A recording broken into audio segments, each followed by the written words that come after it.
Ang katapatan sa trabaho ay hindi lamang tungkol sa pagiging tapat sa ating mga amo o kumpanya.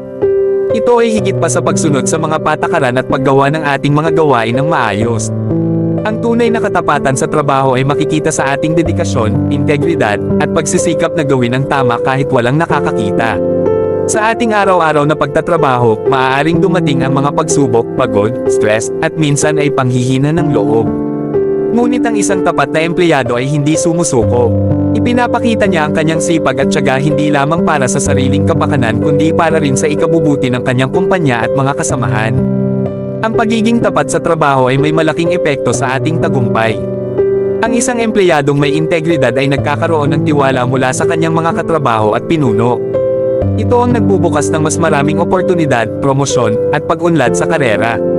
Sa huli, tandaan natin na ang ating trabaho ay hindi lamang isang paraan ng pagkita ng pera kundi isang pagkakataon upang ipakita ang ating halaga bilang isang mabuting manggagawa at responsableng mamamayan.